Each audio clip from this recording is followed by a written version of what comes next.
কলকাতা থেকে এই মুহূর্তে আমাদের সাথে যুক্ত হয়েছেন সহকর্মী দীপক দেবনাথ। দীপক, ভোট কেন্দ্রগুলোতে ভোট গ্রহণ কার্যক্রম কেমন চলছে আর এখন পর্যন্ত হেভিওয়েট প্রার্থীদের কে কে ভোট দিয়েছেন, বিস্তারিত জানাবেন। রাজন, আপনাকে ধন্যবাদ।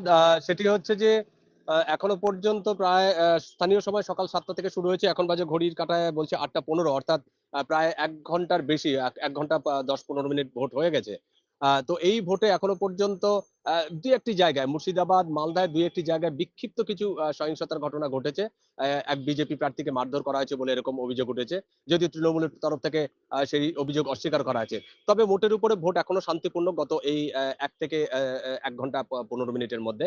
আর যেটি বলবো সেটি হচ্ছে যে প্রচন্ড কঠোর নিরাপত্তার মধ্যে কিন্তু ভোট হচ্ছে, এবং যে ভোট গ্রহণ কেন্দ্রগুলি আছে সেই ভোট গ্রহণ কেন্দ্রগুলোর পুরো দুর্গে পরিণত হয়েছে। অর্থাৎ কেন্দ্রীয় বাহিনী, যে প্যারামিলিটারি ফোর্স অর্থাৎ কেন্দ্রীয় বাহিনী, তাদের যে জওয়ানরা আছে, জওয়ানদের পাশাপাশি রাজ্য পুলিশের যে সদস্য আছে সেটিও আছে একদম। এবং সেখানে ক্যামেরা দিয়ে সেটি রেকর্ড করা হচ্ছে, ওয়েবকাস্টিং এর মাধ্যমে সেটি করা হচ্ছে, যাতে কোনো রকম অশান্তি ঘটনা ঘটে না। যদি অশান্তির ঘটনা ঘটেও থাকে তাহলে হঠাৎ করে যেন নির্বাচন কমিশনের যারা কর্মকর্তা আছে তারা দ্রুত যাতে পদক্ষেপ নিতে পারে, এরকমও ব্যবস্থা করা হয়েছে। এবং ইতিমধ্যে আমরা যেটা খবর পেয়েছি যে শুভেন্দু অধিকারী অন্যতম একটা হাই ভোল্টেজ একটা কেন্দ্র, সেটি হচ্ছে নন্দীগ্রাম, পূর্ব মেদিনীপুর জেলার। এবং সেই নন্দীগ্রামের যে তৃণমূল প্রার্থী পবিত্র কর, তিনি কিছুক্ষণ আগে ভোট দিয়েছেন আমরা জানতে পেরেছি।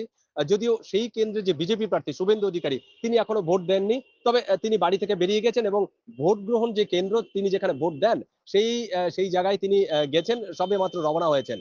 এবং সূর্য দেবতাকে নমস্কার করে তিনি সেখানে রওনা হয়েছেন। এবং আর আধা ঘন্টার মধ্যে হয়তো আমরা সেই খবরটিও পাবো যে তিনি তার ভোটদান প্রক্রিয়া সম্পন্ন করেছেন।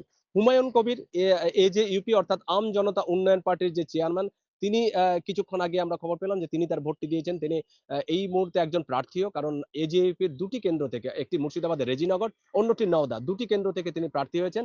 এবং তিনি নিজেও একজন ওখানকার ভোটার, তিনি এই কিছুক্ষণ আগে ভোট দিয়েছেন। এবং ভোট দিয়ে তার যে জয়, মানে যে সেই আঙুলটি, অর্থাৎ যে কালিজ দেওয়া সেই আঙুলটি কিন্তু সংবাদ মাধ্যমের সামনে তুলে ধরেছেন। এটি আমরা দেখেছি। এবং বেশ কয়েকজন নামী প্রার্থী ইতিমধ্যে ভোট দিয়েছেন।